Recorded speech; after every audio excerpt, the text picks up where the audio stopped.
Morning. The subcommittee will come to order.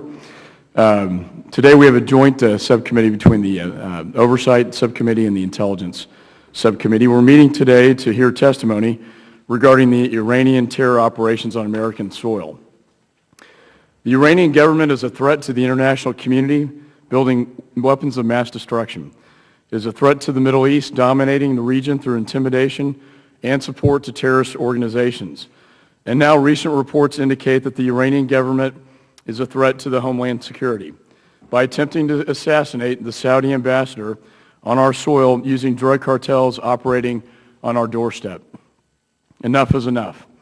In the past, we in the international community have attempted to use economic sanctions.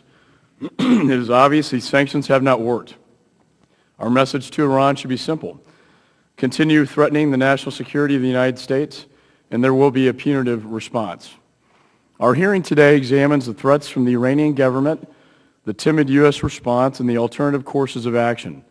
In February, the International Atomic Agency director agreed that Iranian leaders seem very determined to build a nuclear weapon.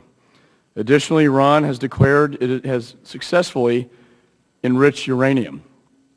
Iran's growing arsenal of ballistic missiles enhances its power projection, and there are reports Iran is adapting one of its ballistic missiles to deliver a nuclear warhead.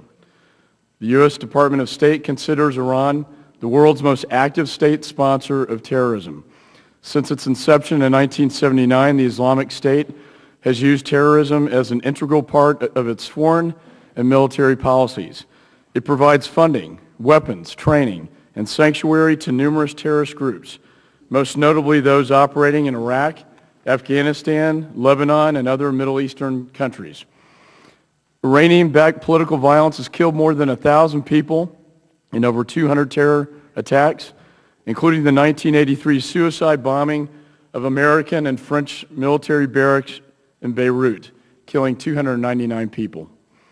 Most recently, the U.S. Department of Justice filed charges of conspiracy to commit terrorism against Mansour Arbasiar, a naturalized U.S. citizen who holds an Iranian passport, and Gholam Shakuri, who was identified as a member of the Quds Force, a special covert unit of Iran's Revolutionary Guard Corps.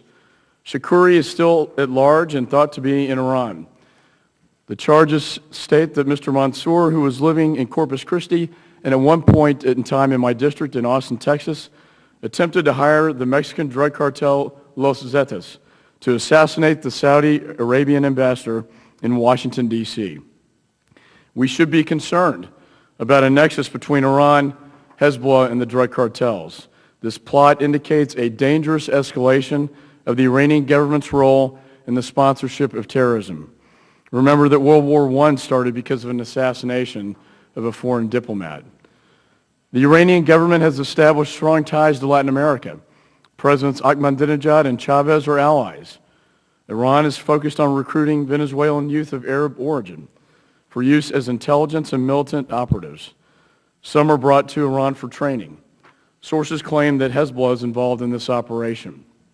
In addition, Iran Air operates a Tehran to Caracas flight commonly referred to as Aero Terror by intelligence officials for allegedly transporting terror suspects, uranium shipments, IRGC members, and Hezbollah operatives to South America. The Venezuelan government shields passenger lists from Interpol on these flights. Obviously, Iran is a rogue state, which continues to work towards acquiring nuclear weapons, building long-range missiles, and supporting terrorism. Actions taken by the administration are not working.